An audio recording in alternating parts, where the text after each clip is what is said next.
it's because you don't truly care enough. I also don't think there's such a thing as someone who is truly too busy. It's like you attaching balls and chains to yourself.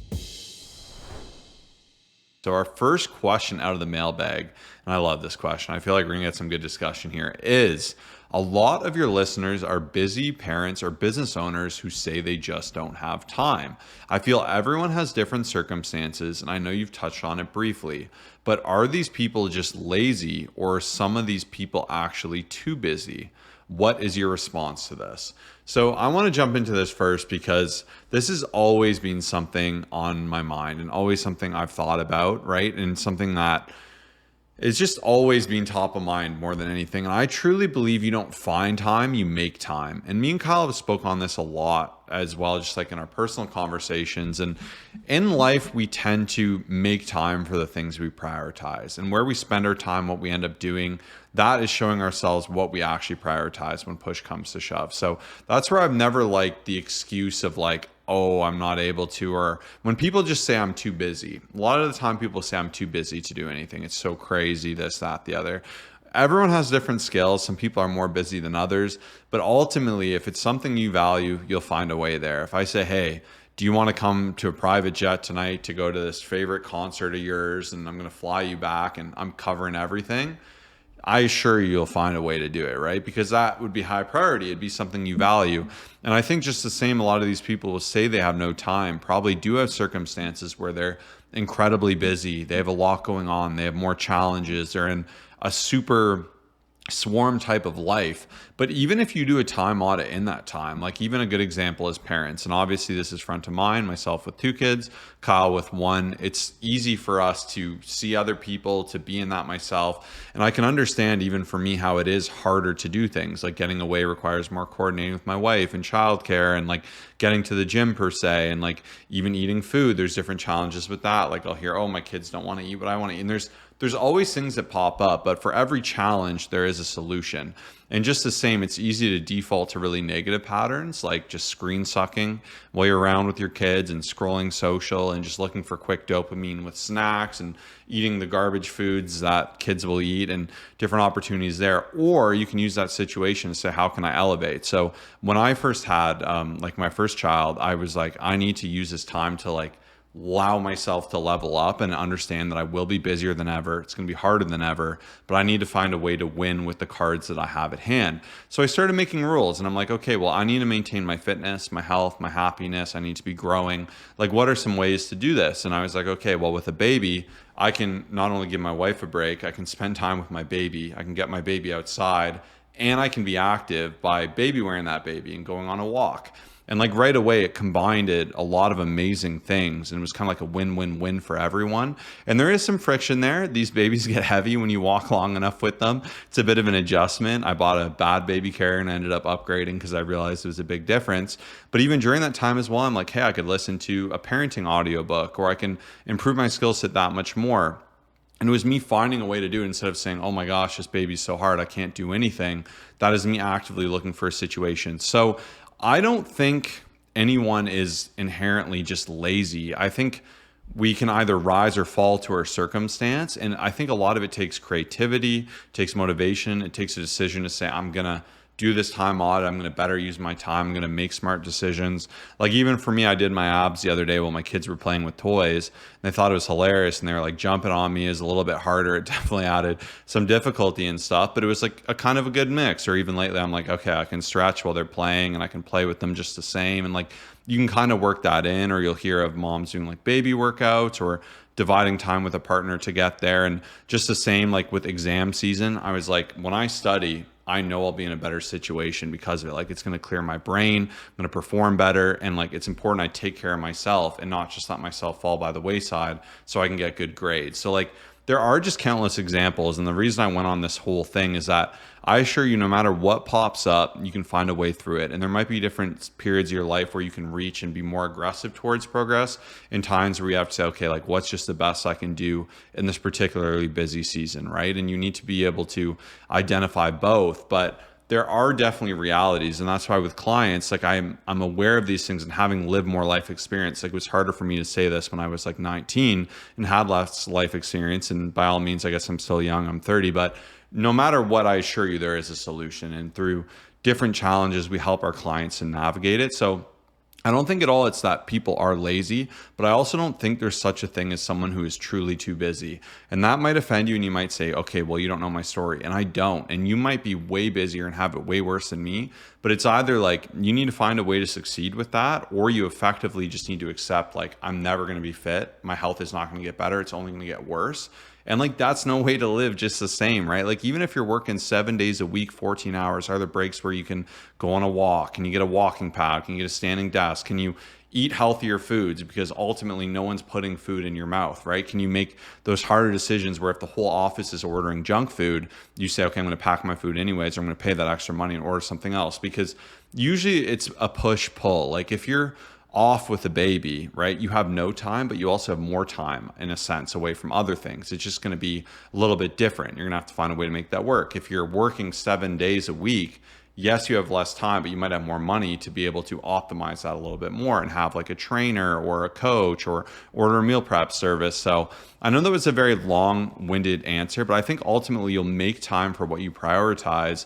And all in all, you just need to make health and fitness more of a priority. Yeah, and this is something, I mean, I'm on the same page with Josh. Like, what I will say about what we've built, it's going to tie into what I'm going to give as a tip, is that we've always been solution oriented. So whenever there's been a problem, whenever something pops up, the way that our brains work is just simply, okay, here's what's happened. How do we fix it? Here's what's going on. How do we navigate it, right? And I see a lot of people, I love Josh's example of the private jet example, because I know a lot of friends or people who've been struggling and people who I know want to become better but just haven't really taken that leap. If I were to message them for something car related, if that's their passion, or concert related, usually it'd be like the quickest yes ever, because they make it a priority. They'd cancel whatever they had. They'd find the babysitter. They'd fill in the blank to make that work. But if I said, hey, we're going on a run, we're going to work out, we're going to lift weights, we're going to get some meal prep in, whatever it is that is healthy for us, usually it's like, oh, well, I can't. And this is where the conversation stops for a lot of people who are struggling, is the closed-minded, just like, end of conversation. I'm just ending it here.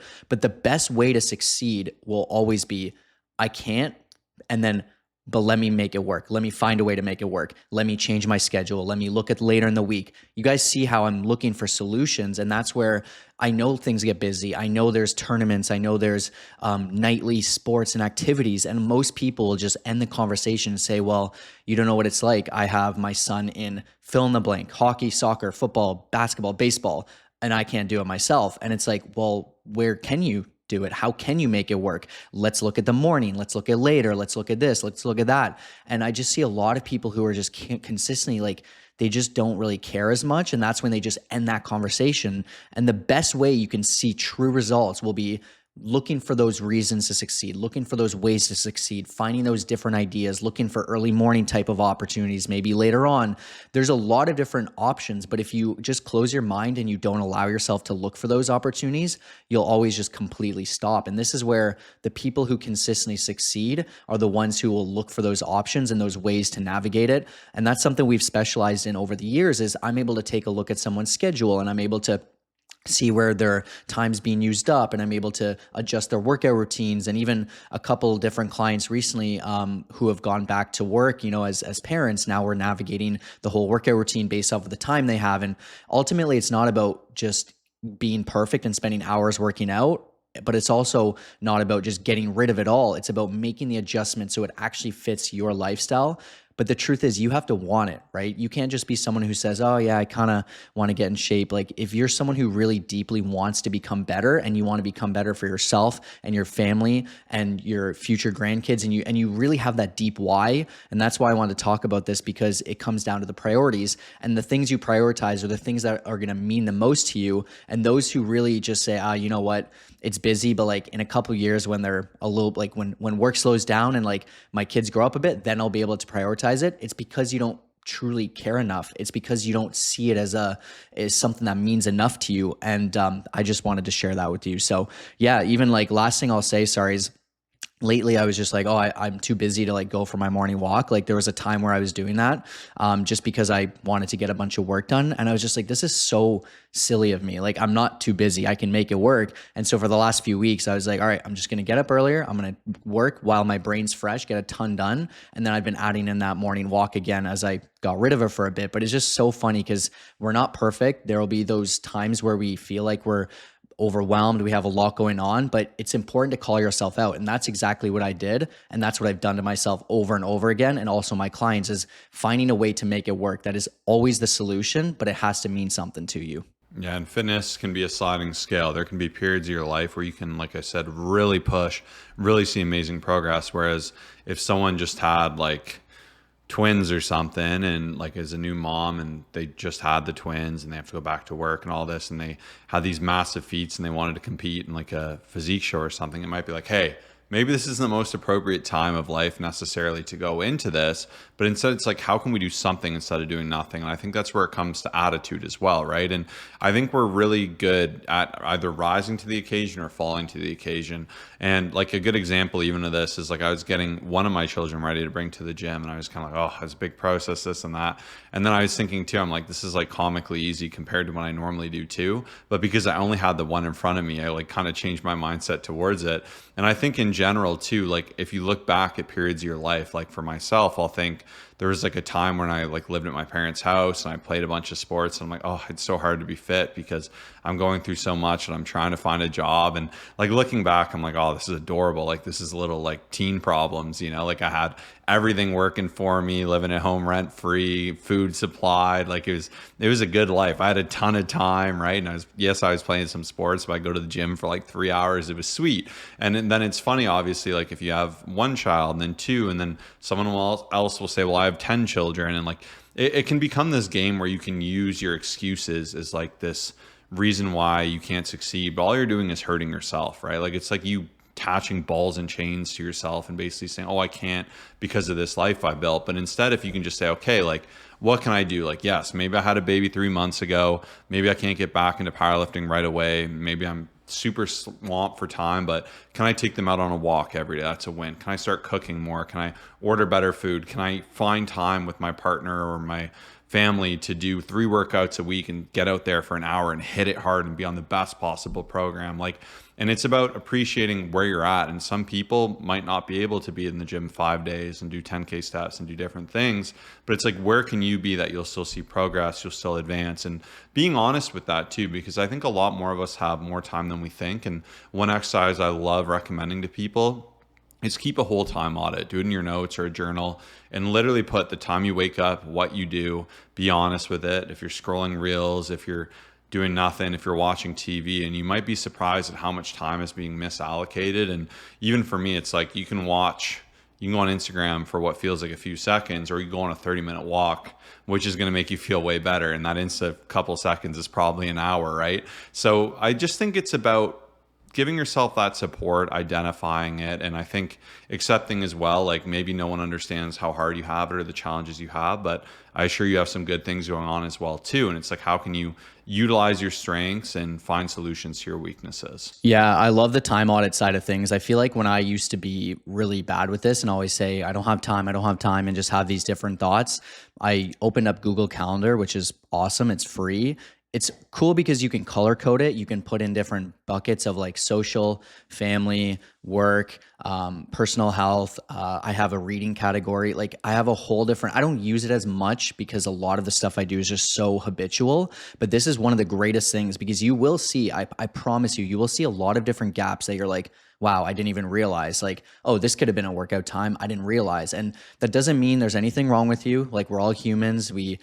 There's times we scroll, there's times we watch shows. Like I don't want to ever, take that away from someone. But when you have that reality check and you see that calendar color coded and are just like fully honest with yourself, it makes a big difference. And like what's awesome is, yes, it takes a little bit of time to do this time audit, to use the Google Calendar and get it all set up, but it's something that you can make recurring. It's something that can just really add on a lot of extra time in the future. And I think that's so, so powerful. And the last thing I did want to just mention, that when it comes down to the fitness journey and being busy, a lot of people, I think, feel like it needs to be more than it actually is and harder than it actually is, right? So, very much so, if you think you have to be in the gym 2 hours a day, 6 days a week, and meal prep for hours, and this whole big daunting thing where you can never miss and never make a mistake, understandably so, it's going to be really hard to commit to. But that's where I'm such a big fan of making it work towards your lifestyle. And even I've been thinking so much, as Josh has been talking about, all of my clients who are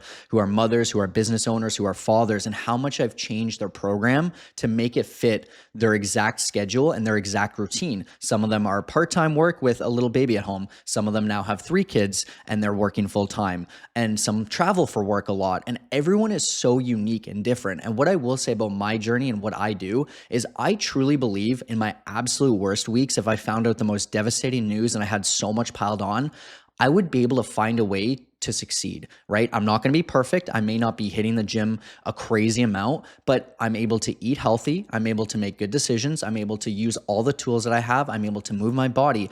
But once again, I think people feel the need to overcomplicate the journey. And that's why I always ask myself, could I follow my nutrition plan, my workouts with everything I do on a really bad day? I truly believe it. And that's where having something set up so it's easy to follow is what allows you to do it day after day after day, whether you had a great sleep or not so great of a sleep, whether you feel super busy or whether you have a ton of time. And that to me is such an important difference maker to allow you to succeed for the rest of your life. So just wanted to share that as a final tip. It's very important to make your fitness journey fit your lifestyle.